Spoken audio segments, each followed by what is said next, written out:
This is the Raising Rebellion podcast, episode number 6.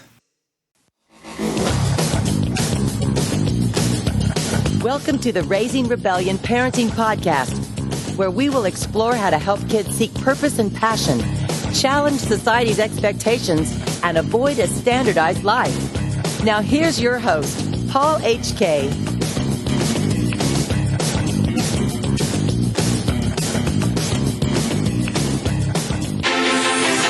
Ever wonder why you feel the way you do? Well, get to know your emotions. When things go wrong, anger is there. This is anger.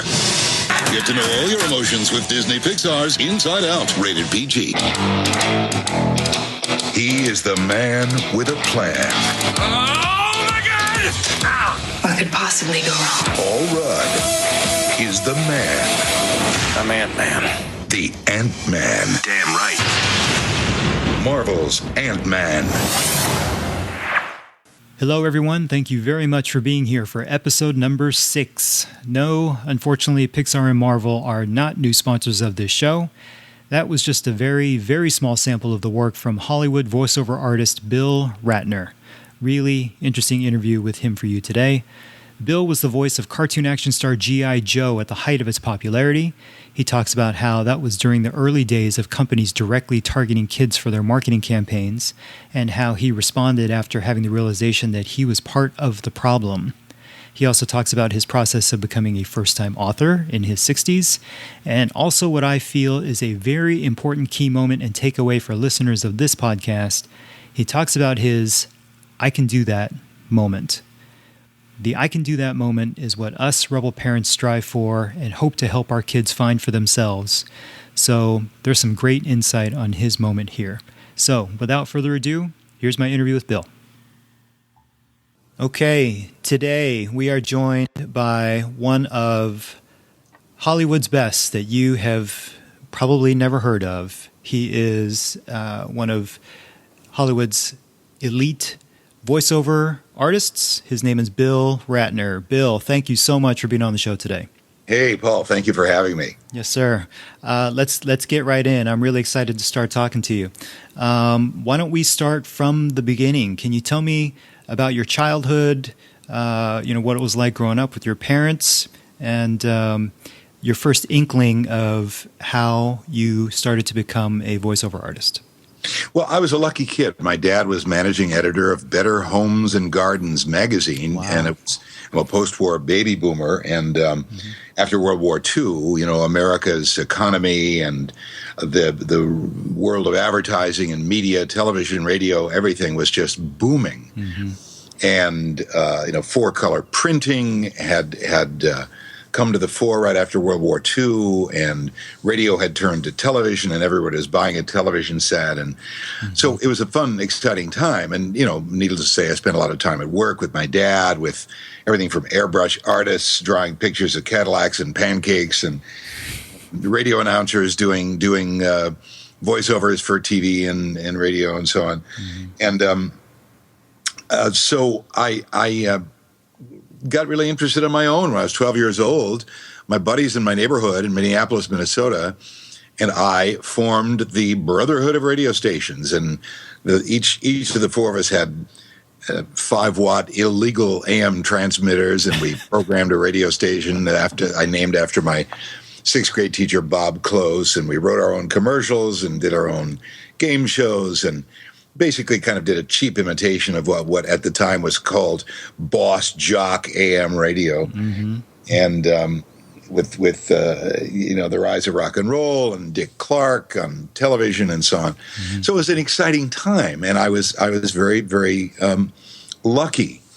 And then my dad died when I was 13, and he had been very supportive of all my interests in radio and so on. And our circumstances changed, and I had to go to work as a teenager. So I went to work at the ad agency where my father had been employed. Wow. As an errand boy. And I worked my way through high school, and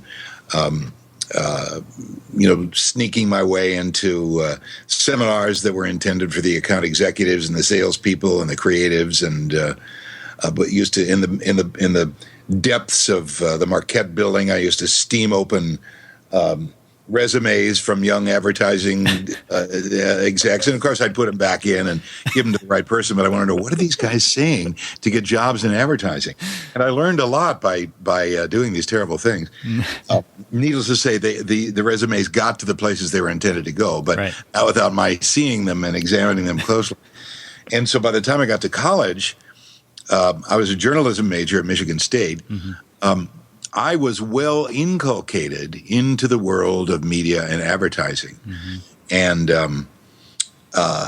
it was the Vietnam War era, and that was the reason a lot of people stayed in college. And I had kind of a mixed career in college, which ended early.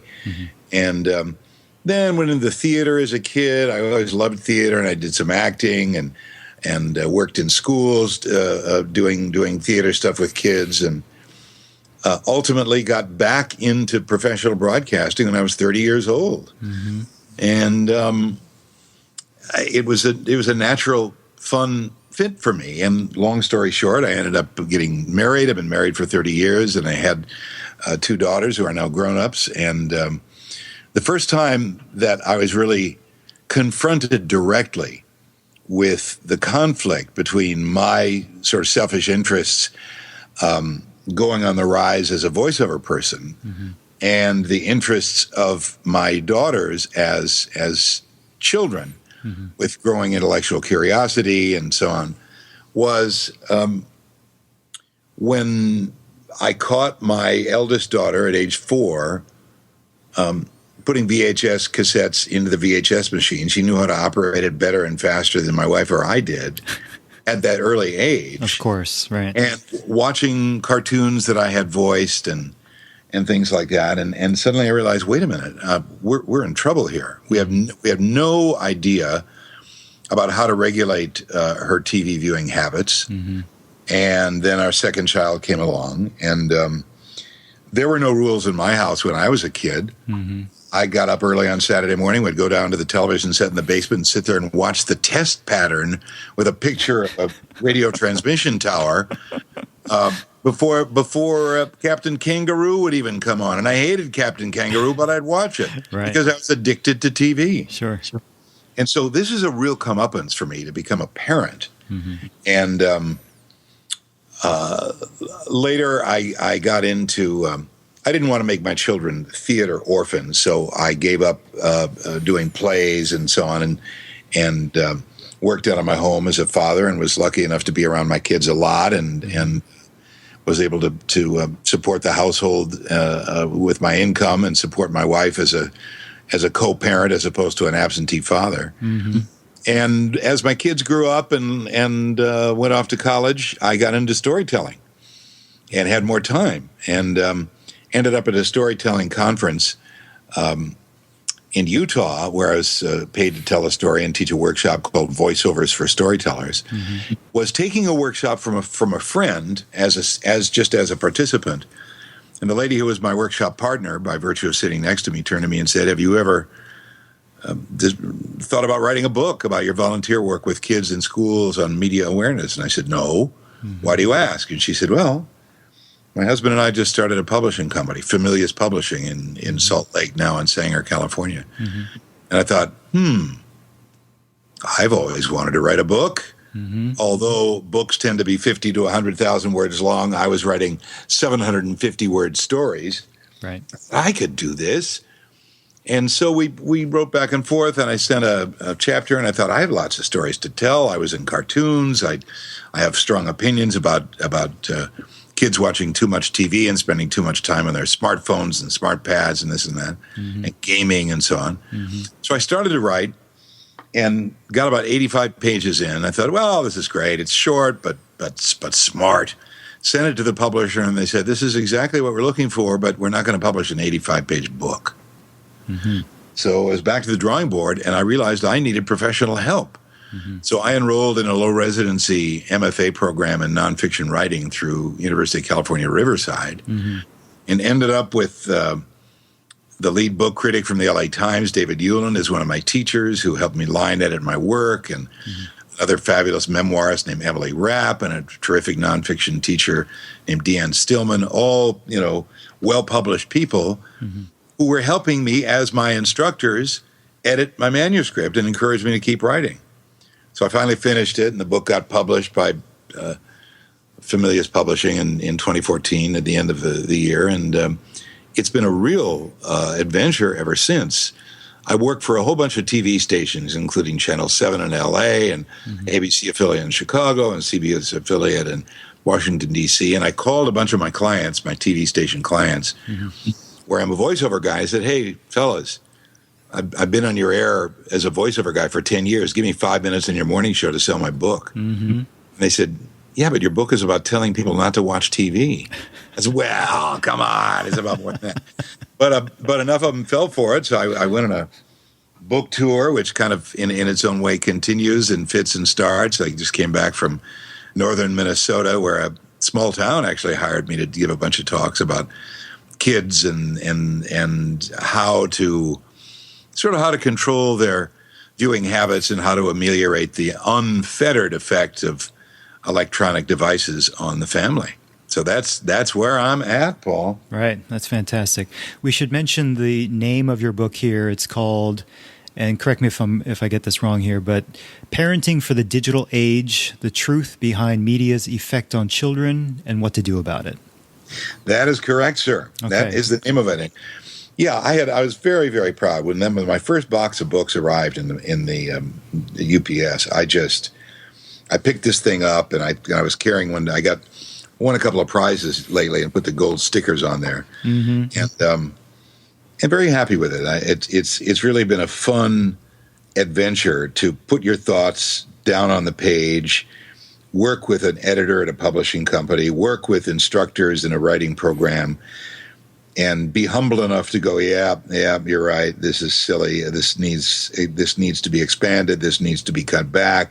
This needs to be detailed. This needs to have some more personal thoughts. This needs to have, someone like that. So it's been a real adventure. I'm not a young person. I'm in my 60s, and I've always loved the idea of writing, but I've been a voiceover guy and a radio announcer and a cartoon voice, and so to go to do what really millions of folks are doing, learning how to write, either in their 30s or 40s or middle age or golden age, is a real adventure, especially when you're dealing with a subject that I feel is important. Yeah, I agree with you 100%, and I think your topic applies to adults just as much as it does to kids. I personally haven't had television in my house for about 10 years. Really? Wow. Yeah. Although that is changing a little bit now with, the Hulus and Netflixes and even YouTube, right? So my daughter and I will watch little things here and there, but, before I used to just plop myself down in front of the TV after work and just burn hours flipping through channels, Yeah. So absolutely, it's moderation, and it's what kind of example are we setting for our kids by doing the same. So I'm totally with you. I do want to since we're talking about your book, I do want to go back to a little bit earlier in your career in a minute. But since we're talking about your book, I wanted to bring up, you mentioned how a couple of the producers, were kind of questioning. They said, okay, well, you want to come on and talk about your book, about watching too much TV, yet, you're kind of our voice to help us promote our TV station, right? Right, exactly. Yeah, I still work for a bunch of ABC TV affiliates and occasionally for the network doing promotional announcements for the programming. Yeah.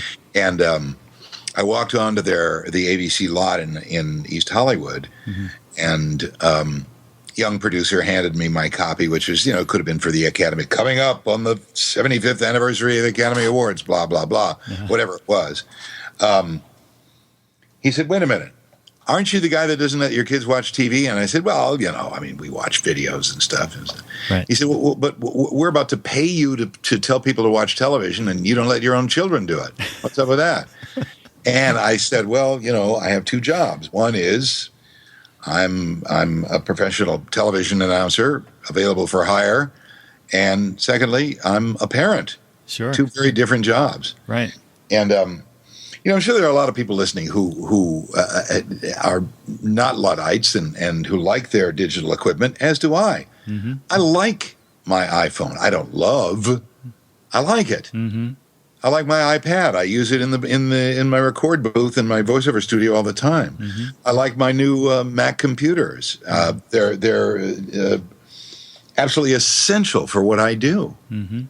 But I had an interesting conversation when I was hired by folks in Grand Marais, Minnesota, just a couple of months ago. There's an organization there called North Shore Healthcare Foundation that benefits healthcare for those who live and work and visit Cook County, Minnesota. Mm-hmm.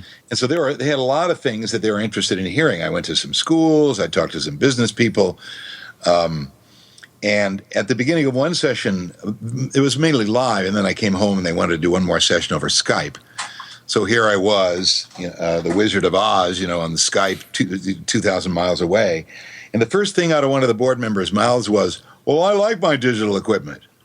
And I said, "Well, I like mine too, but that's not what we're talking about." Right. And what kids can derive tremendous benefit from learning how to operate, build, manipulate, design digital equipment. Mm-hmm.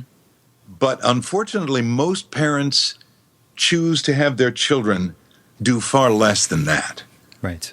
They will hand a 2-year-old a smartphone or an iPad, and it will serve as an electronic babysitter. Sure. And the child very, very quickly, and there have been so many studies done on this, becomes not only habituated, but totally addicted to the constant input and the music and the bouncing ball and the games and the so on. Mm-hmm.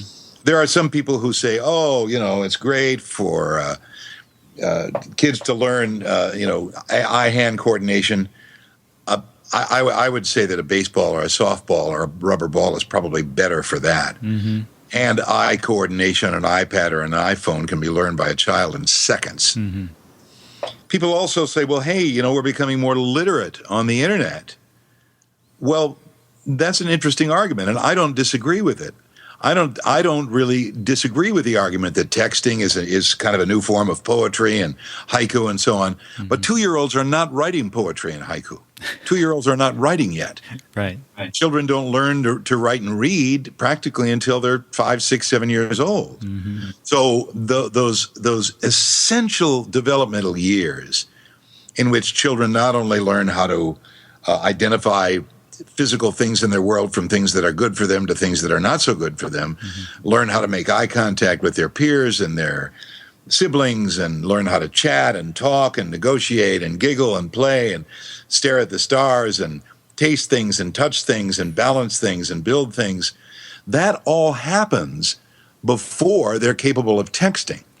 Right. And so the argument that digital equipment is good for children, as far as I'm concerned, really is a pretty weak argument until the child is 5, 6, 7 years old. And even then, unless a parent controls the amount of time the child has access to it, the child, like the rat with the sugar water in the maze, will become completely addicted, completely preoccupied with a digital device. Right. And when it comes time to talk to your child, what happened to that sweet 6-year-old? No, I'm playing, leave me alone. Right. I'm simplifying here, but I really believe what I say from having interviewed dozens and dozens of parents and children and educators and mental health people and so on, all on this subject. I could go on forever, Paul. Right.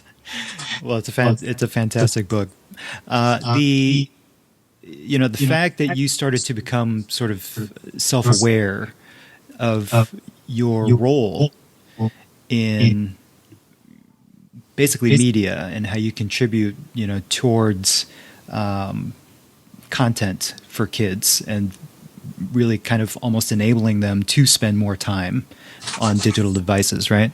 I know sort of in response to that, you also developed a program for LA Unified School District, and I believe it's called TV Cartoon Scandals, Media Awareness for Children. Can you tell me a little bit about that program?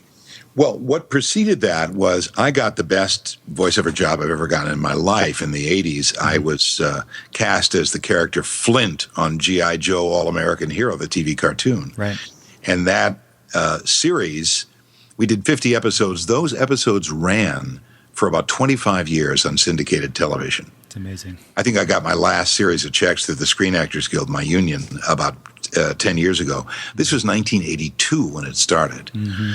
And when we started, G.I. Joe, originally the character of G.I. Joe, and Transformers also was happening at the same time. Mm-hmm. The character G.I. Joe was the character G.I. Joe.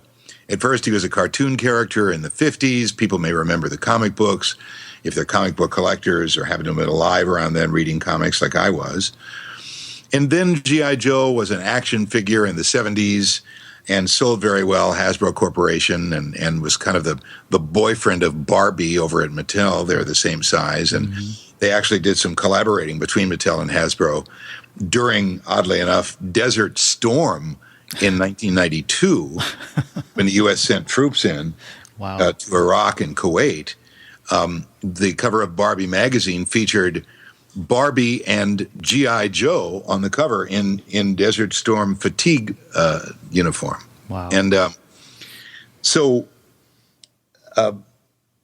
G.I. Joe, the television cartoon produced by Hasbro, came along, and instead of just G.I. Joe, the character, they decided they could make some more money by creating lots of characters within the G.I. Joe, under the G.I. Joe banner, the G.I. Joe team. Mm-hmm.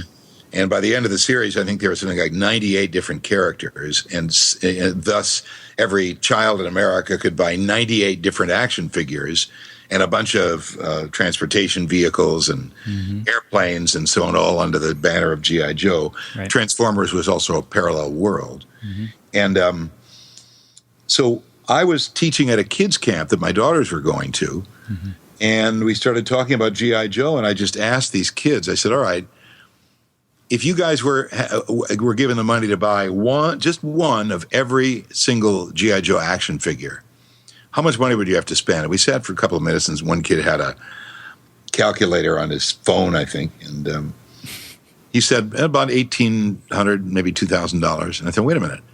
A 12-year-old kid is going to spend $2,000 if he can. Mm-hmm. And then we also noticed a huge uptick, and you can see this in research that was done at the time and since, a huge uptick in the quantity of commercials that children were shown on Saturday morning television, including, of course, G.I. Joe and Transformers. Mm-hmm. And it turns out that Hasbro launched arguably the largest, most comprehensive marketing campaign aimed essentially at 9 to 14-year-old boys in the history of the world, parallel to the Barbie campaign for girls. Mm-hmm. And that instead of advertising to adults, these toy companies were advertising directly to children, and they were hiring psychiatrists and Madison Avenue experts to help them figure out how to design a television commercial that would most effectively get a child to buy. And children don't have the controls that an adult does. Oh, I don't have enough money. I really shouldn't spend this. Maybe I should save a little bit for the next month's rent or mortgage. Mm-hmm. But children see something, they want it. Right. And they can pressure their parents until the parents just say, fine, shut up. All right, I'll buy it for you. Right. And I thought, wait a minute. I am playing, if I'm a main character in this series, and they're selling my action figure, and of course, we as the actors didn't make any money in the action figures, but we saw our characters replicated all across the globe in every toy store in America. Stuff made in China, kind of being shipped over here by the millions, right? Causing Hasbro's stock to quadruple in value in less than a year's time. Wow. When the television show came out, I thought, wait a minute, I'm part of the problem here. Mm-hmm. So I thought, well, the only thing, I'm not going to quit my job. I mean, I liked the work. It was fun. It's entertainment. It's union work. It's contributing to my pension. It's paying my health and welfare. And my, kids can go to the doctor because I'm earning money. Sure. et cetera, et cetera. However, I just felt it was incumbent upon me to do something to level the playing field. So I went into the local schools and started giving talks on, hey, what do you guys watch on TV? Hey, what's a TV commercial? What are they trying to sell you? And that became TV Cartoon Scandals, and I took it all over LA as a volunteer. And that then grew into the book, Parenting for the Digital Age. Gotcha. And so, I continue to work. I worked for Hyundai for 7 years. Jeff Bridges did the national commercials. I did the regionals and the tags, and we were just replaced last year by Paul Rudd. Why? Because Jeff Bridges and I sound older. Paul Rudd sounds younger, and they want to sell cars to people 18 to 54 years old. And so advertisers, especially advertisers of Apple devices and Microsoft devices and Samsung devices, these are very, very wealthy corporations that are absolutely dedicated to nothing but the bottom line, Sure. which is how much the stock returns, how much they can sell. Right. And that's fine if you own Apple stock or you own Samsung stock or you own Microsoft stock and it's doing well, then you're happy.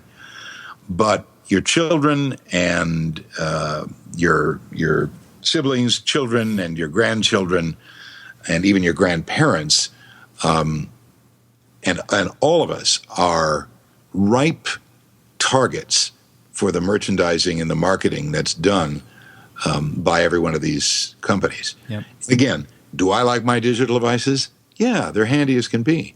Do I find them addictive? Absolutely. I have wasted more hours that I could have been jogging or chatting with friends, or writing emails to old friends or family. I have wasted more time checking my Facebook, checking Twitter that I don't even really read. Reading the sort of most mindless news on Yahoo and AOL and the worse than readers than the Weekly Reader used to be when I was a child. Yeah. And whereas I used to sit and pick up the LA Times, the New York Times, or Time Magazine and read a full-length article, the internet has caused me to read just the sort of mindless, digested by some 28-year-old online editor who I don't know, whose taste I don't know. Has it dumbed me down? I don't know. I'm dumb enough as it is. And I mean, Paul, we could wring our hands and whine on and on and on about things that are wrong with the internet and so on. And people could argue with us and say, hey, there are things good with the internet. But one thing you can't argue with is that the idea of allowing children unlimited, unfettered screen time has been proven by studies at MIT, National Institutes of Health, et cetera, to be deleterious to the mental and physical development of children. Yeah. Well, I do love how it's kind of come full circle for you. Your earliest memories, of your dad having been in the advertising world, and then, you as you kind of came up in through it, and now, even though you're kind of part of it, you're sort of doing your part as a counterbalance to bring awareness to what I think is really important, right? You got to really look at, they spend millions and millions of dollars just on that research to figure out the best way to sell to kids. And yeah, absolutely. And the other thing too, you and I were talking about this a little earlier before we started the podcast. People with a creative bent, people who are good writers, people who are good graphic designers, artists, often end up in the commercial realm. Working for a .com, working for a marketing firm, whether it's online or otherwise, because those are the employers. Those are the people that pay for content providers, right, that pay for creative people, that pay for people who know how to write well, how to design. And my question is, to what end? It's very interesting. My daughter goes to art school, and she's a painter. She's a traditional painter. She works with acrylic and oils, and her friends are sculptors and textile people and so on. The majority of the people at this particular art college, which is a well thought of school, are into industrial design, computer design. And because they know that that's a more direct path to employment. Right. But my daughter and her friends tell me that the stress level, and we're talking about 20-year-old kids here. Yeah. Not talking about executives in the job market. We're talking about 20-year-old kids who are anticipating one day being in the job market or internships or whatever. The stress level of the industrial and computer design people, as opposed to the traditional artists in the same college, is off the charts. Wow. The industrial computer design art students are stressed out about this summer's internship, are stressed out about their grade point levels because they want to be hired by a .com. I mean, they're stressed out before they need to be. Sure. Does it affect their performance? I don't think so. We're just really talking about stress levels. And I find that very interesting, that the very presence, the very thought of the modern post-industrial internet marketplace causes a stressful lifestyle in students before they even get there. Yeah. No, I see it in my daughter who just graduated 6th grade. Who just finished 6th grade. So I totally hear you. I could easily spend hours talking with you just about that topic alone. How our kids are being. I don't want to use the word trained, but just the kinds of things that they're experiencing in school, right? As sort of a preparation to go into the job market. I mean, that's a whole other topic that I'll leave for another day. But yeah, I mean, a concrete example of that. We've all read about what happened. The terrible. I don't want to call it a tragedy. Nobody died, but in the Los Angeles Unified School District, which represents about 700,000 school children. Yep. Which is one of the largest school districts, second largest school district. Second largest in the country. Yep. Yeah. Spent millions and millions of dollars on iPads and software that the teachers were asked to change over to for everything from taking attendance to teaching. And it turns out that the software developer provided incomplete software. The whole entire program, not only did it waste tens of millions of dollars, but teachers were not trained. It wasted class time over a period of a year. People were fired over it. Right. All because of the very naive enthusiasm for the high-tech classroom. And to go one step further, a huge study was done on public television in MIT on the PBS program Frontline, which resulted in MIT students, talking about some of the most talented, highest scoring students in America, going to Massachusetts Institute of Technology in Boston, MIT. And teachers now have the option to ban electronics from the classroom altogether. Because what they found during a year of research and study of behavior of freshman and sophomore MIT students is that with their laptops and their iPads and their iPhones on and in the class, they weren't taking notes, they weren't studying, they were doing things wholly unrelated to class. And in discussion classes, there was no discussion. Grade levels were going down on entering students who had entered with the highest, arguably the highest grades in the land. And so the rush towards the high-tech classroom in both in primary, secondary, and higher education has been headlong and somewhat reckless. And I'm not saying keep technology out of the classroom. I'm saying if you're going to do it, it's like somebody wants to get to the fast food restaurant so fast they crash through the window. Right. Right. No, I'm with you 100%. Yeah.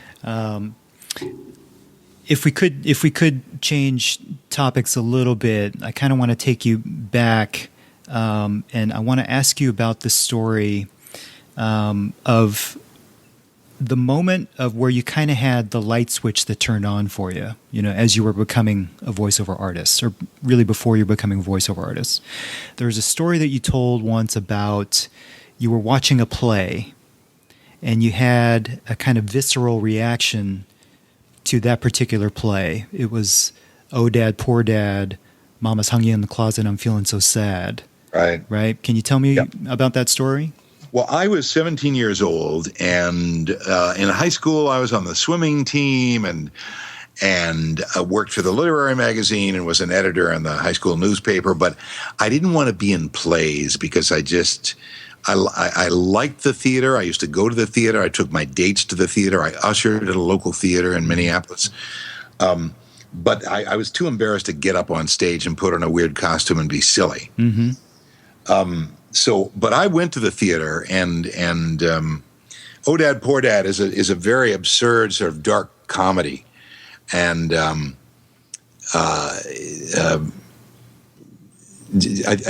think it's about a guy who kills his wife, and she's he tries to hide her in the closet, and her poor body just gets bigger and bigger and bigger until she's 3 times as large as the actors on stage. And it's sort of like there's an elephant in the room, only different. Right. Anyway, it's a very dark, odd, absurdist comedy, mm-hmm. which as a 17-year-old I thought was really cool and funny. Mm-hmm. And needless to say, the dad gets caught in the end, and justice prevails. But I remember looking at the program and during the intermission and looking at the actors who played this, and one of my English teachers played the dad, and then I saw the credit of the director, and I thought, what does the director do? Mm-hmm. I didn't quite get it.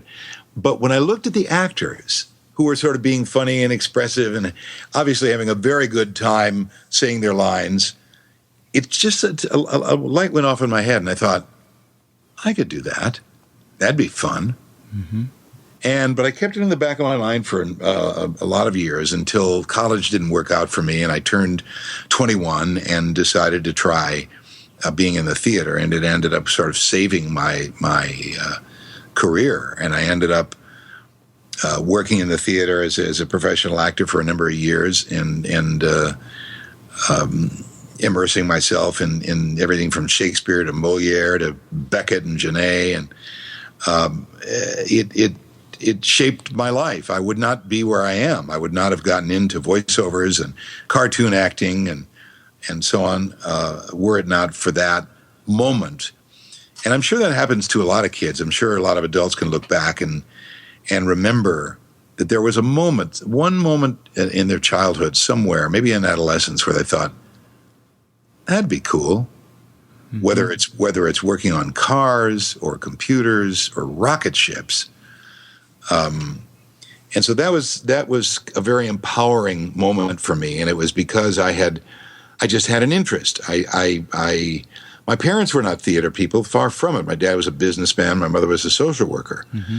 And of course, we were taken to movies occasionally, and the symphony, and the county fair, but never to the theater. And so that was something that I discovered on my own because of an English teacher who invited everybody in his class, bring this note home to your mom and dad, tell them your English teacher's in a weird play, come and see it. Mm-hmm. And so I did, and that was really a very important. Thank you for asking, because it's a wonderful signature memory for me of how a lot of my interest began. Yeah, I mean, Bill, I think that moment that you just described, I really think is the moment that we, ourselves as well as parents, that we look out for our kids. Is that moment of, I got chills when you said that, the moment of, I could do that. Right. And you didn't find that without going out and experiencing, and, you kind of followed your interest, and your interest in theater even took you out of college because you were interested in that at that time, right? But it was actually my laziness that took me out of college. Okay. That's a whole other story. Okay. Well, still, that's the way it was sort of meant to go for you, is what I feel like. And as you said, if you hadn't have made those decisions, and if you didn't have that realization, your life would have been completely different, right? And you wouldn't be where you are today. That's right. Right. I thank you for sharing that story. That's to me a really, really kind of key, crucial moment that I really feel like we as parents need to watch out for to help our kids find that. Right, as opposed to pressuring them and Right. you want to do this, you want to do that. It's very interesting. There was a study done recently about what are the things that a parent can do to actually help a child. And the researchers put together about 50 different things, including feeding your child healthy food, helping your child do homework, Right. Putting your child in a dance class, on and on and on. Right. And really the only things that actually proved to be helpful with children were, one, reading to your child as a youngster until they tell you, shut up, get out of my room, don't read to me anymore. Right. Secondly is fighting to get the best teachers for your child, whether it's fighting to get your kid into a magnet public school or whatever it is. And three, to talk about the future as a positive thing. To talk about the fun and the excitement of going off to college, of driving a car, of deciding what books you want to read yourself, of owning your own laptop when you're in college, however a parent can describe the future through their own memories, through memories of Aunt Bobby and Uncle Fred, whatever. Those three things were the things that seemed to help children the most. Reading to your child,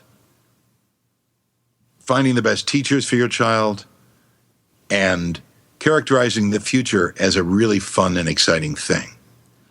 And that excludes all the other things that all of us nervous parents might think.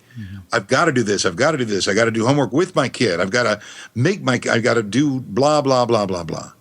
Yep. So when the idea of reading to your child, of course, means that as they go to bed, they can't have an iPhone or an iPad in their hand. It's you with a book in your hand. My daughter, when she was 15, used to say, "Daddy, would you read to me?" And I go, "Sure." Now, she was fully capable of reading to herself. Right. But, today both my kids are creative, happy people. I love to think that part of it was because I spent a lot of time from the time they were very, very, very young reading to them. And when they were too young to even really understand picture books, I would point at the pictures. And then the great big car, so anyway, that study I found very interesting. That's awesome. I will say that most of us don't have your voice, though, so I don't think we have the impact that you probably have. Yeah, but they've also done studies on that very thing. Oh, yeah? That people think, I've heard myself recorded, I sound terrible, I hate my voice. Everybody says that. Everybody says that. Right. And the truth is, the voice that the child loves the most is the parent's voice. That's fantastic. So it doesn't matter what your voice sounds like, and as long as you can read a sentence in the language that's spoken in your home, that's yours is the voice that your child wants to hear. That's awesome. I know we don't have a whole lot of time left with you. I know you have, a busy day to other stuff that you have to get to, but I do want to try and get to at least one other point, part of your life that I find super interesting. I mean, you're a voiceover artist, obviously you're an author, but you are also an award-winning storyteller, where I believe you're a 9-time winner of the Moth Story Slams.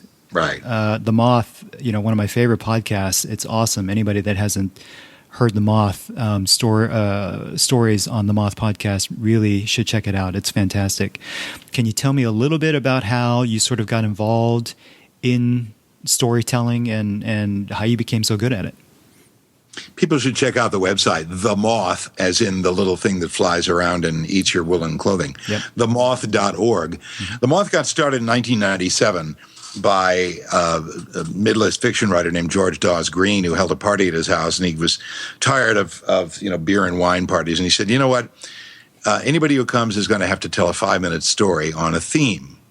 And on the party invitation, he put a theme, it might have been love hurts or automobiles or my favorite memory or whatever. And he held the party, and everybody ended up telling a story, sitting around in a large circle of people. And his friend said, this is the most fun thing we've ever done in our lives. Yeah. He ended up moving to a coffee shop, a coffee house, and then into some taverns and so on. Now, the Moth is a national public radio program called the Moth Story Hour. It's one of the highest rated podcasts. And it's short personal stories told by people on a theme. People on stage, without notes, not reading, prepared. People prepare these stories. They'll go over them in their mind, or they'll rehearse, or they'll write them and kind of rehearse them, and then get up on stage and tell. At first, back in 2008 in Los Angeles, there was only one little venue in a Korean barbecue in Northeast Los Angeles, and there was a little theater there with 30 seats. And so I went and I told a story on a theme, and it didn't go so well, but I thought, this is fascinating. And I realized I had written a 3-page story. Yeah. True story. They want true stories, personal stories. Everybody's got a million stories. And since then, the idea of the personal story has grown into a national movement. There are wonderful, from This American Life on NPR to Snap Judgment on NPR to the Moth Storytelling Hour. And regardless of where you live, there is probably a live storytelling show near you. And it's for people who, everybody from office managers to astrophysicists to nurses to Iraq and Afghan war vets to stand-up comics. People love the Moth because they can go and they can tell a story that doesn't require you to be funny. It just requires a beginning, middle, end, a true story about your life on a theme that's put up, usually a month in advance on the website. And there are also there's a version of the Moth that's cast in advance and that plays colleges called the Moth Main Stage. Sometimes featuring celebrities and sometimes just featuring fascinating storytellers. But for me, it was incredibly empowering. It allowed me to get up on stage without having to join a theater company and rehearse for a month, and tell a story that meant something to me. And they had 10 stories. They pull your names out of a hat. They have 10 stories a night at these venues all over the country. And you're judged. They have a panel of judges, and if you win. If you get the most points of the 10, then you go on to a semi-annual Grand Slam, which is held in a big nightclub, and that's really exciting. And then if you win that, you go on to New York and compete against the New York winner. But regardless of whether you win or lose, there really is no losing because you end up getting in front of a crowd and telling a story that's meaningful to you. And something happens to the teller, and something happens to the listener when a meaningful personal story is told. I mean, we all know that. We all get together with a friend and, oh my gosh, what happened to Barb? Well, did you hear that? And we're telling stories. And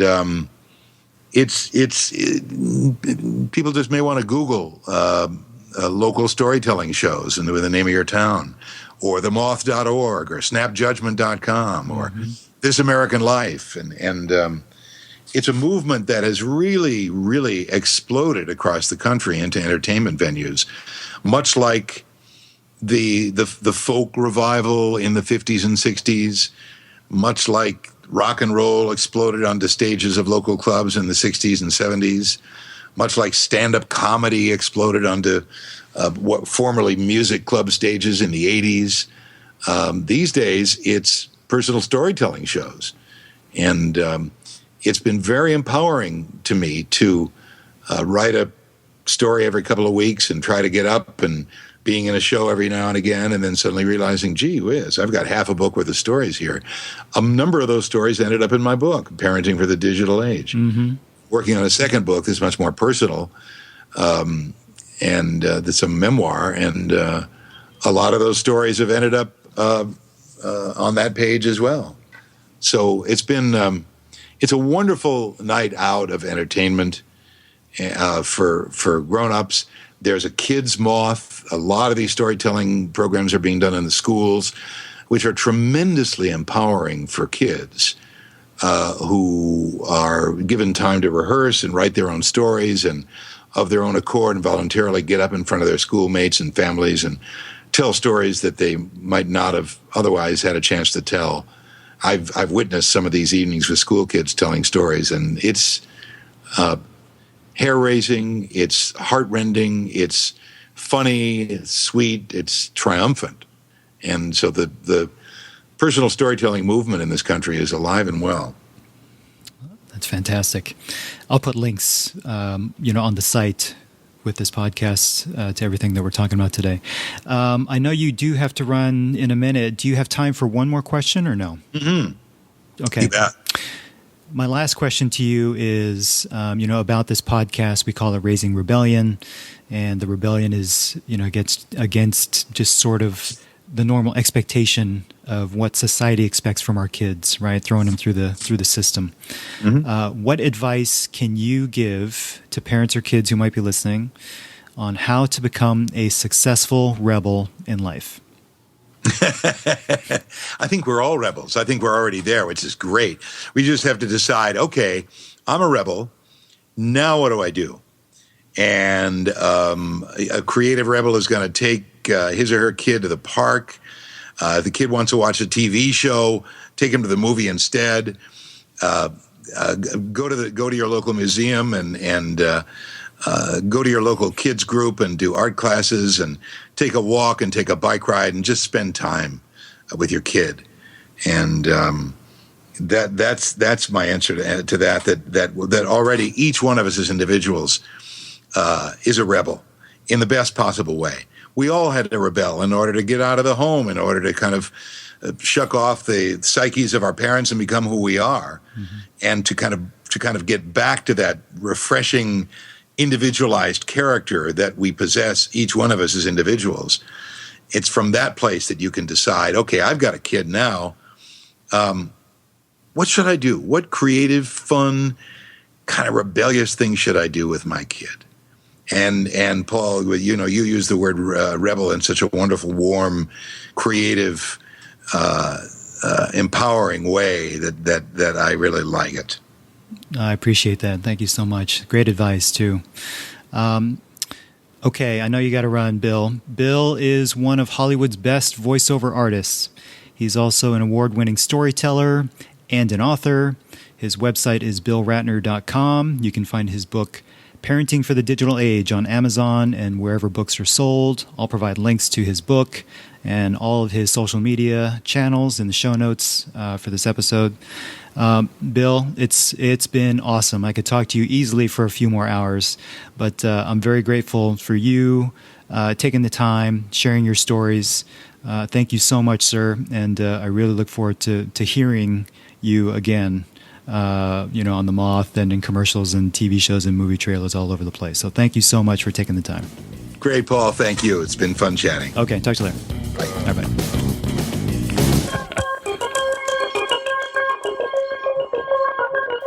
Big thank you to Bill for taking the time to come on the show today. Thank you, Bill. Our website is raisingrebellion.com, where you can find all of our podcast episodes, show notes, and sign up for our mailing list. Join the community at facebook.com/raisingrebs and at raisingrebs on Twitter. If you're enjoying our podcast, I'd really appreciate your help by subscribing, rating, and or leaving a review. It helps the show a lot if you do.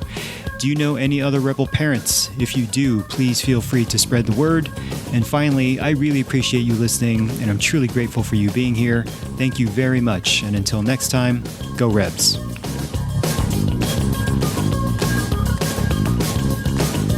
The revolution will not be standardized.